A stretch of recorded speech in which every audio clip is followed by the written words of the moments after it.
오늘은 믿음과 시험이란 제목을 가지고 히브리서 11장 17절부터 19절까지 말씀을 좀 살펴봤으면 좋겠습니다.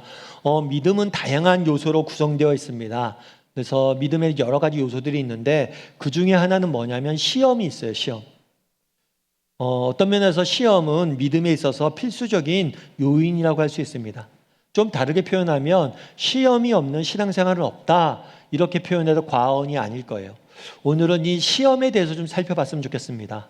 하나님께서 왜 우리에게 시험을 허락하시는지, 또 이 시험을 우리가 어떻게 하면 이겨낼 수 있을지, 또 이겨내고 믿음을 어떻게 지킬 수 있을지에 대해서 몇 가지 이야기를 좀 나눠봤으면 좋겠습니다.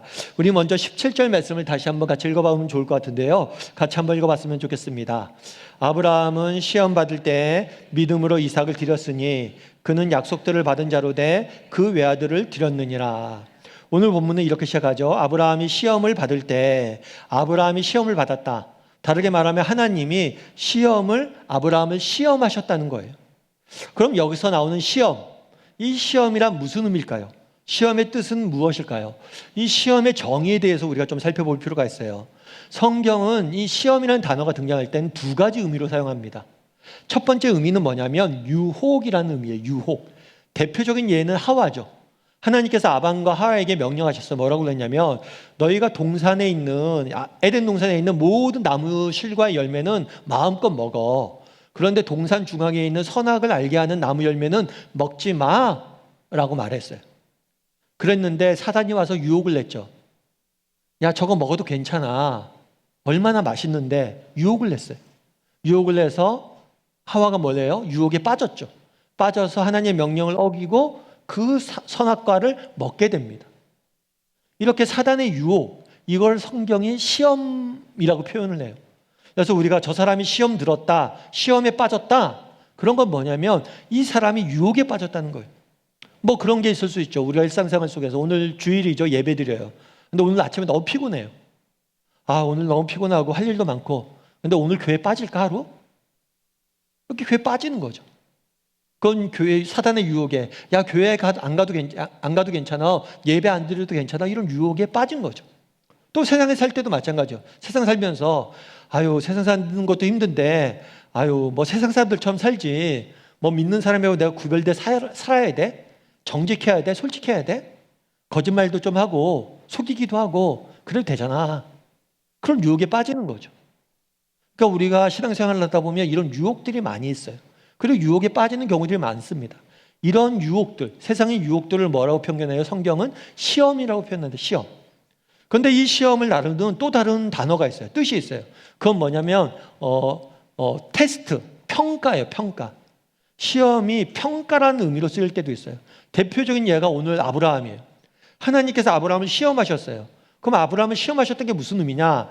아브라함의 믿음을 평가하시고 점검하셨다는 거예요. 테스트하셨다는 거죠. 우리도 학창시절에 중간고사, 기말고사 이런 시험을 보잖아요. 여러분, 시험을 왜 볼까요? 학교에서 시험을 왜 볼까요?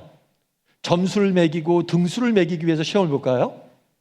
아니에요. 점수를 매기고 등수를 매기기 위해서 시험 보는 게 아니라 시험을 봐야지만 뭐예요? 내가 얼만큼 공부할 줄 아는지 평가가 돼요. 내가 수학 공부를 해요. 수학 공부를 뭐 2달, 석 달 했어요. 그럼 내 실력이 얼만큼 되는지 어떻게 알아요? 테스트를 봐야 되는 거예요. 평가를 해봐야 되는 거예요. 그래서 내가 평가를 해서 뭘 해야 돼요? 부족한 것은 이거구나, 이런 걸 알아야지 고칠 수 있죠. 그래서 하나님도 마찬가지인 거예요. 아브라함의 믿음을 시험하셨어요. 그건 뭐냐면 아브라함의 믿음을 평가하고 점검하고 아브라함의 믿음을 좀 더 강하게 하시기 위해서 평가하셨다는 거예요. 이런 의미에서 시험은 평가인 것과 동시에 훈련이기도 합니다. 테스트인 동시에 트레이닝이 되기도 하는 거예요. 시험은 뭐냐? 두 가지 의미예요. 유혹이라는 의미로 쓰일 때도 있고 평가나 훈련이라는 의미로 시험이라는 단어가 쓰일 때도 있어요. 오늘 본문에 아브라함을 시험하셨다는 것은 아브라함을 유혹했다는 게 아니에요. 아브라함의 믿음을 평가하시고 그 믿음을 단련시키셨다, 이런 의미예요. 그런데 우리가 그런 생각이 들 수가 있겠죠. 목사님, 그런데 꼭 시험이 필요합니까? 세상에서도 맨날 시험 하는데 교회까지 와서도 하나님마저도 우리를 꼭 시험하셔야 돼요? 이런 생각이 들 수가 있어요. 왜 힘들고 어렵게 그렇게 꼭 시험하시려고 그러세요? 그냥 두시면 되지? 라고 생각할 수 있어요. 그런데 그렇지가 않아요. 여러분 아놀드 토인비라는 분이 계십니다. 이분 같은 경우에는 영국의 역사학자예요. 영국의 역사학자인데 이분이 역사를 쭉 연구하면서 인류 역사에 대해서 어떻게 평가를 했냐면 인류 역사는 도전과 응전의 결과다. 뭐라고요? 도전과 응전의 결과다. 그러면서 무슨 예를 들냐면 청어에 대한 예를 들어. 청어. 여러분 영국 사람들은 런던 사람들은 특별히 청어 요리를 좋아한다고 합니다. 우리나라는 청어를 많이 안 먹죠. 사실 전 잘 몰라요. 아내가 그냥 생선 갖다 주면 그냥 먹는 거지. 이게 무슨 생선인지도 모르고. 근데 영국 사람들이 청어 요리를 좋아한대요. 그런데 청어가 어디서 잡히냐면 영국의 북해 지방에서 잡힌대요. 그래서 런던까지 청어를 잡아서 가져오려면 한 2, 3일 정도 걸린대요. 그러니까 적지 않은 시간이죠. 문제는 뭐냐면 생선을 잡아서 런던까지 가져오는 과정 가운데 생선의 신선도가 떨어진다는 거예요. 그런데 어느 청어 요리집에 가보니까 생선이 너무 신선한 거예요. 그래서 물은 거죠. 어떻게 이렇게 청어가 이렇게 신선합니까? 싱싱합니까? 그랬더니만 이 사람이 그런 얘기를 한 거예요. 자기들은 청어를 운송할 때 어떻게 하냐면 청어 운송배에 청어를 실어요. 그런 다음에 거기에 메기 한 마리를 둔대요. 근데 이 메기가 청어를 잡아먹거든요. 그러니까 메기를 넣어두면 청어들이 메기한테 안 잡혀 먹히려고 계속해서 움직인다는 거예요. 그러다 보니까 이 청어들이 싱싱하고 신선하다는 거죠. 그런 거예요. 예를 들어서 바다에서는 청어들이 막 움직입니다. 그런데 수송선에 갇히게 되잖아요. 그럼 청어들이 움직이지 않아요. 그럼 신선도가 떨어지는 거죠. 그런데 메기를 넣어놓으면 청어들이 막 움직이니까 싱싱하다는 거예요. 마찬가지란 거예요. 인류 역사에 도전이 없었다면, 어려움이 없었다면 인류 역사는 계속해서 하락했을 거라는 거예요.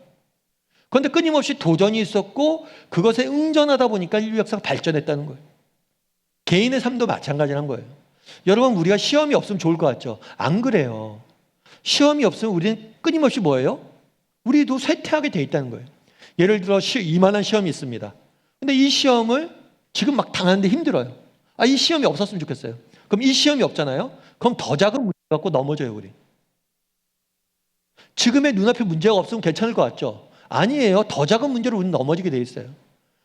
그래서 우리가 왜 시험이 필요하느냐? 이 시험을 통해서 우리가 단련이 돼야지, 훈련이 돼야지 뭐예요? 우리가 시험을 이기고 이 세상을 살아갈 수 있는 거예요. 하나님도 마찬가지란 거예요. 왜 하나님께서 우리를 사랑하신다고 이야기하는데 우리에게 시험을 허락하시냐? 아브라함을 내 사랑하는 벗이고 내 백성이고 나의 자랑이다 이야기하는데 왜 그를 시험하냐는 거예요. 이 시험을 통해서 아브라함의 믿음이 더욱더 굳건해지고 아름다움이 더욱더 아름답게 빚어지길 원해서 그런 거예요. 우리도 마찬가지입니다. 여러분 우리 땅을 살다 보면 우리가 시험을 당할 때가 있어요. 어려움과 역경이 있을 때가 있어요. 그럴 때라도 기억할 것이 있어요. 하나님이 우리를 사랑하시기 때문에 나를 더 아름답게 빚기 위해서 이 시험을 일시적으로 임시적으로 허락하셨다는 사실이에요. 그 사실을 믿고 또 하나님을 신뢰할 수 있어야 되는 거죠. 그러면 아브라함이 오늘 시험 받았다고 그랬어요. 그럼 시험 받은 내용은 뭘까요? 시험 받은 내용은 뭘까요? 오늘 본문의 17절 말씀을 다시 한번 볼 필요가 있어요. 17절에 뭐라고 되어 있냐면 하나님께서 아브라함을 시험하셨다. 그리고 믿음으로 아브라함이 이삭을 드렸다라고 표현을 해요. 시험 뭐였냐면 이런 거였어요. 하나님이 오늘 나타나십니다. 아브라함에게 나타나신 거예요. 나타나셔서 아브라함아 너 아들 이삭을 나에게 제물로 바쳐라.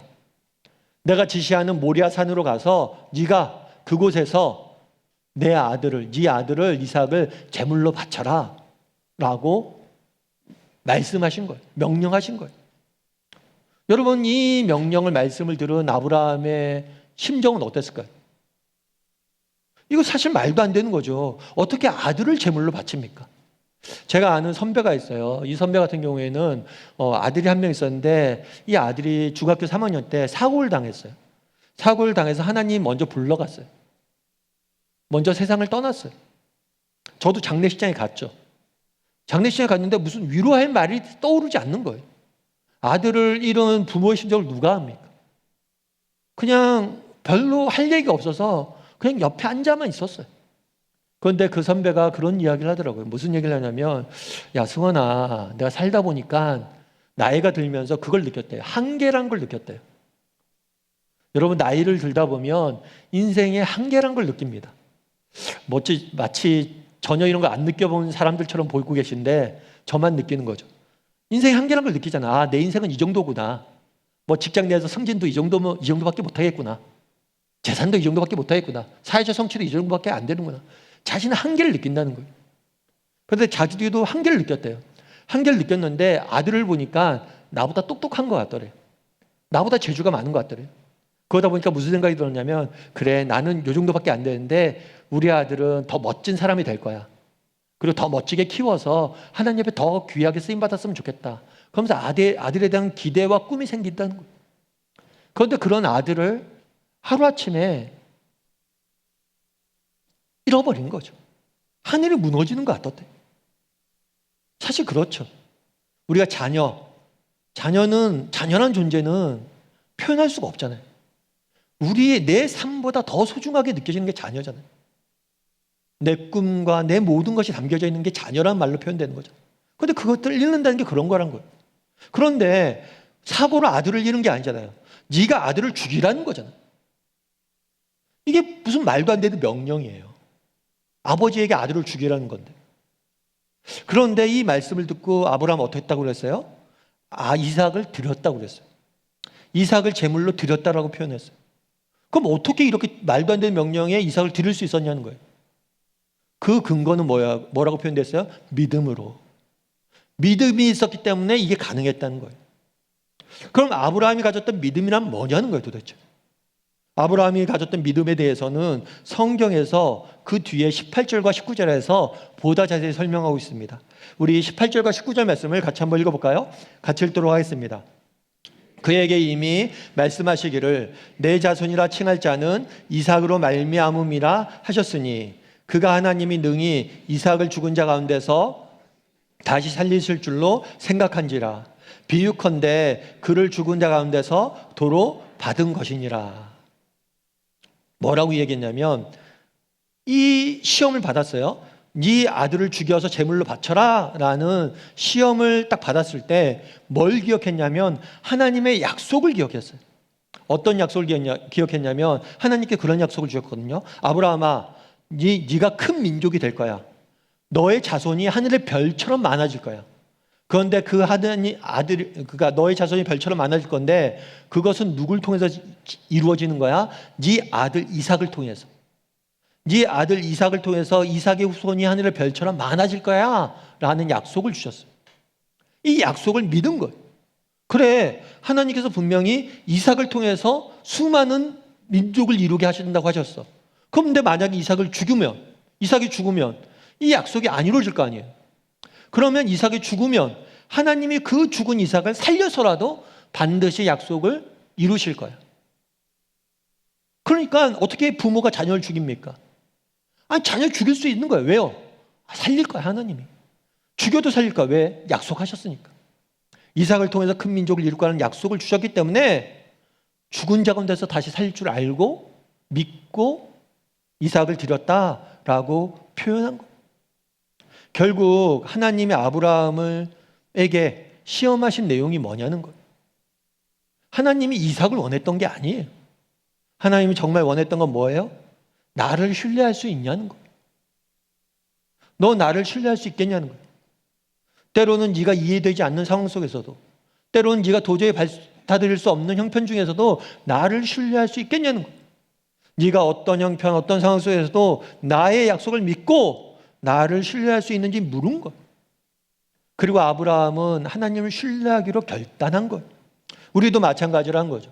이 땅을 살다 보면 때로는 이해 안 되는 현실들이 있을 수 있습니다.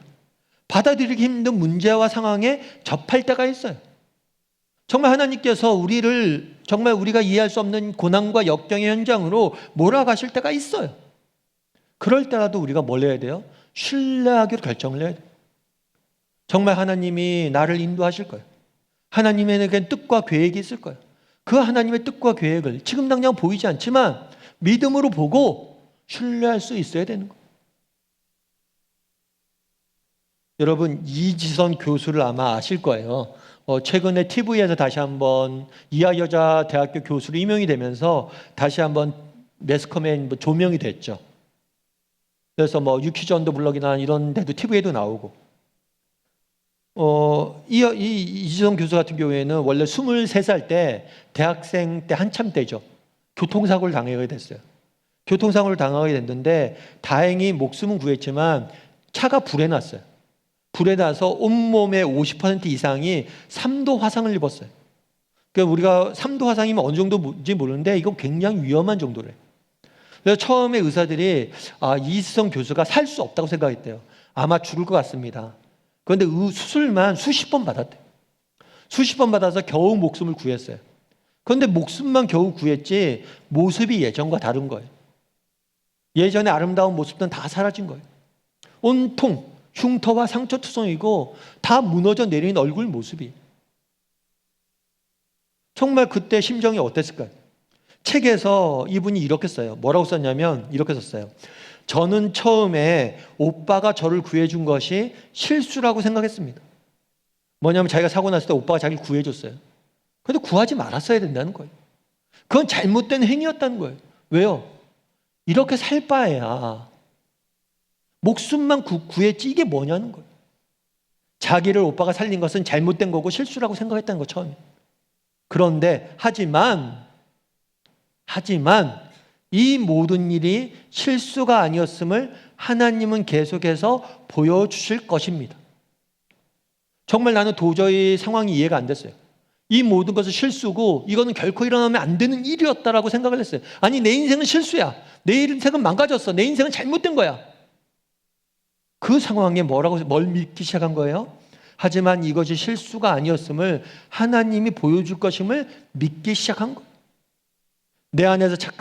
제 안에서 시작하신 일을 끝까지 이루실 것을 믿기 시작한 거예요.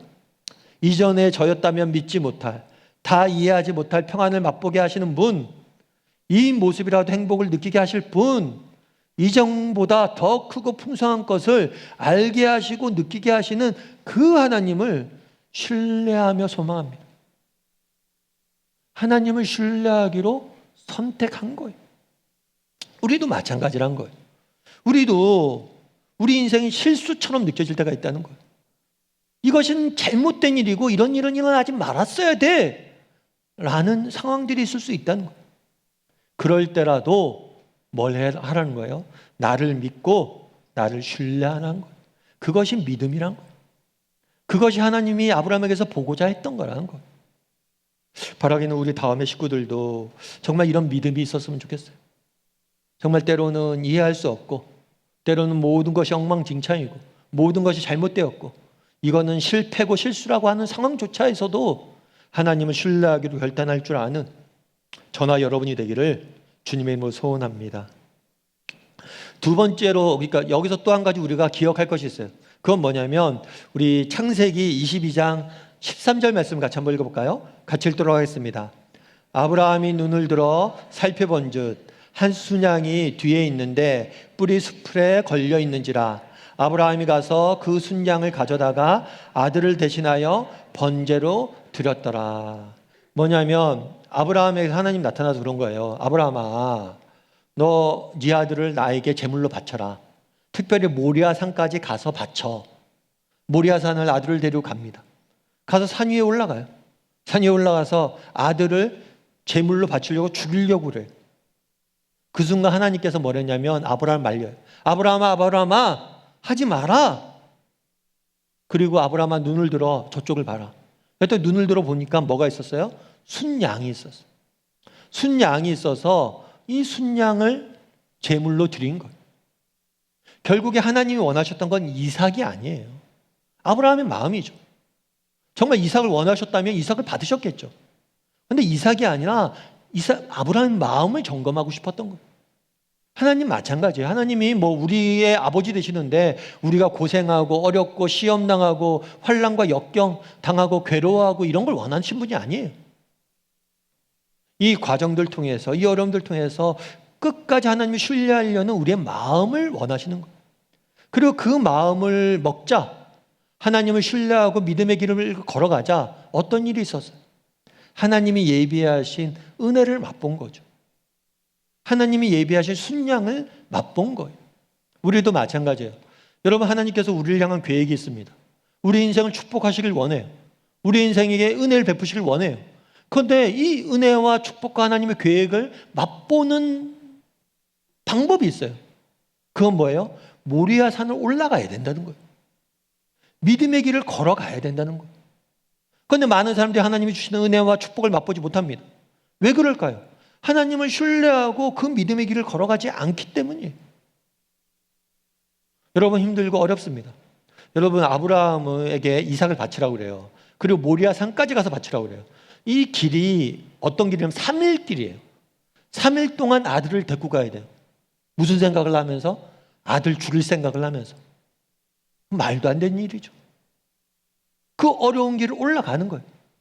한순간 걸음을 때마다 의심이 들었겠죠. 회의가 들었겠죠. 이게 맞아? 이게 정말 맞아? 그리고 또 하나님한테 원망도 들었겠죠. 왜 이런 걸 요구를 해? 이 아들을 어떻게 나한테 요구할 수 있어? 온갖 생각이 다 들었을 거예요. 그럼에도 불구하고 믿음을 갖고 그 길을 걸어가서 은혜를 맛본 거예요.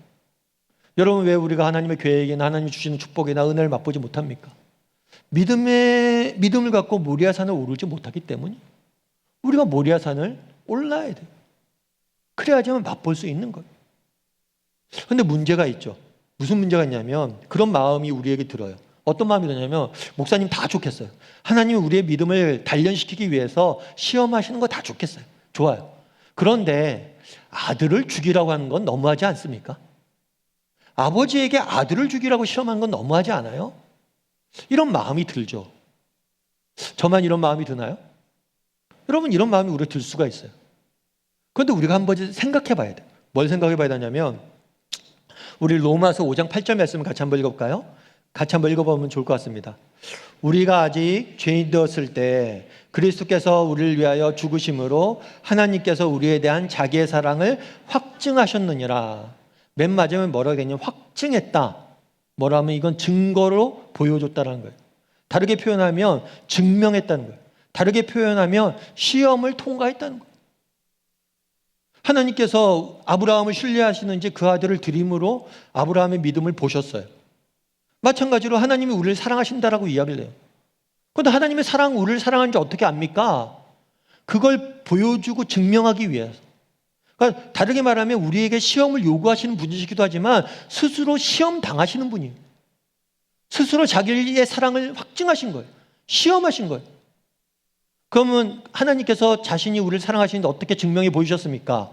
그 아들을 우리를 대신해서 주심으로 확인했다. 예수 그리스도의 십자가의 죽으심으로, 십자가의 내모심으로 자신의 사랑을 확증했다는 거예요. 보여줬다는 거예요. 이게 얼마나 놀라운 일인지 알아야 된다는 거죠.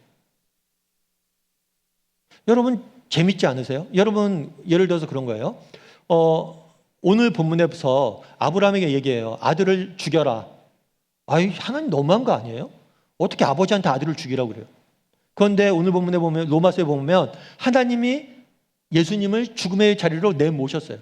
우리를 대신해서 예수님을 제물로 드리셨어요. 예수님이 우리를 대신해 십자가에 죽으셨어요.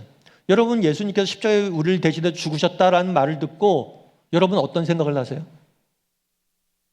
너무 자연스럽게 당연하게 받아들이지 않아요? 그날에 아브라함이 이삭을 죽이려고 할 때 하나님은 말리셨어요. 그럼 우리도 하나님이 예수님을 죽이려고 할 때 말려야 돼요? 안 말려야 돼요? 말려야 돼요. 하나님 그러면 안 됩니다. 왜 저 같은 사람을 위해서 하나님이 아들을 죽입니까? 그런데 우리가 말리나요? 당연시 여겨요, 우린. 여러분, 그날에 아브라함에게 이삭을 바치라고 이야기합니다. 그런데 이삭을 바친 건 아브라함이 아니라 하나님이에요. 아들을 내어주신 분은 아브라함이 아니라 하나님이라니까요. 그런데 우리는 그거에 대해서 너무 자연스럽게 받아들인다는 거예요. 여러분, 예수님께서 십자가에 돌아가실 때 하늘이 캄캄해졌다라고 이야기를 합니다. 그런데 그날 대낮이었어요. 예수님 십자가에 돌아가신 게. 그런데 하늘이 캄캄해졌어요. 그럼 왜 하늘이 캄캄해졌을까? 어떤 목사님 설교하실 때 그런 말씀하시더라고요. 뭐라고 얘기했냐면, 하늘이 캄캄해진 이유는 뭐냐면 하나님께서 차마 그 아들이 죽는 걸 볼 수가 없어서 눈을 감으셨다. 차마 볼 수가 없어서 캄캄케 하셨다. 저는 이제 저희 큰딸이 이제 처음에 태어났을 때 태어나자마자 산후조리원에 2주 정도 가 있었어요. 그리고 아내랑 이제 아이가 이제 산후조리원에 있다가 2주 있다가 집에 돌아왔어요. 집에 돌아왔는데 애가 이상해요. 좀 아파 보여요. 그래갖고 병원에 데려갔어요. 병원에 데려갔더니만 애가 장염에 걸렸대요. 아마 산후조리원에 아이들에게 장염이 유행했던 것 같아요. 그 장염에 걸려갖고 산후조리원에 나오자마자 바로 병원에 입원했어요. 입원했는데 어린아이가 정말 작죠. 그런데 혈관도 없으니까 다리에다가 주사를 놔서 링걸 꽂아서 주사를 맞고 있는 모습을 이제 맞고 있는 거예요. 근데 정말 그 모습이 너무 안타깝더라고요. 정말 부모 입장에서 참 너무 뭐라고 표현할 수가 없어요. 그렇잖아요. 자녀가 아픈 게 쉬운 게 아니잖아요. 그런데 그날에 하나님께서 자기 아들을 내어주셨어요. 차마 볼 수가 없어서 하늘이 캄캄해졌어요. 정말 그런데 우리는 어떠냐는 거예요. 여러분, 이게 그날에 우리가 이 땅 시험을 당하고 이 시험을 당할 수 있는 믿음, 이 믿음을 어디서 얻을 수 있냐? 바로 이 사랑에서 얻을 수 있는 거예요. 여러분, 하나님께서 우리를 얼마나 사랑하시는지 알아야 돼요. 정말 하나님께서 우리를 얼마나 사랑하시고 얼마나 아끼시는지 알아야 돼요.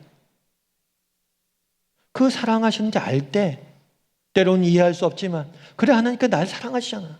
아들까지 내어주셨잖아. 날 위해서 모든 걸 주셨잖아.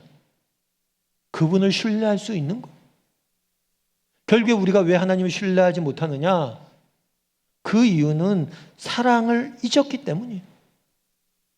십자가의 사랑이 얼마나 큰 것이고 얼마나 고귀한 것이고 얼마나 큰 희생을 치른 것인지 우리가 모르기 때문이에요. 여러분, 자기 아들을 내어주기까지 우리를 사랑하신 분을 우리가 믿지 못할 이유가 뭐가 있습니까? 신뢰하지 못할 이유가 뭐가 있어요? 여러분 인생을 우리가 고난을 당할 때가 있습니다. 역경에 처할 때가 있습니다. 어려움에 처할 때가 있습니다. 그럴 때 우리가 해야 될 일이 있어요. 그건 뭐냐면 십자가를 바라보는 거예요. 그분이 나를 얼마나 사랑하시는지 기억하는 거예요. 그 사실을 기억할 때 우리는 몰라요. 왜 내게 이런 일이 일어나는지, 하나님의 계획이 무엇인지 몰라요. 그런데 우리가 단 한 가지 아는 게 있어요. 그건 뭐냐면 그분이 우리를 사랑하신다는 거예요. 이 사실을 확신해야 돼요. 이 사실만 확신할 수 있다면 우리는 어떤 상황 속에서도 믿음을 잃지 않을 수 있는 거예요. 왜 우리의 믿음이 흔들립니까? 왜 우리가 아브라함 같은 믿음을 갖지 못합니까? 그 이유는 하나님의 사랑을 확신하지 못하기 때문이에요. 바라기는 우리 다음의 식구들이 하나님의 사랑을 확신했으면 좋겠어요. 정말 고난의 순간마다, 인생의 고비고비마다 십자가 위에 그리스도를 바라봤으면 좋겠어요. 그리고 십자가의 사랑을 기억함으로 정말 날마다 정말 시험과 고난과 역경으로부터 승리하는 저나 여러분이 되기를 주님의 이름으로 소원합니다.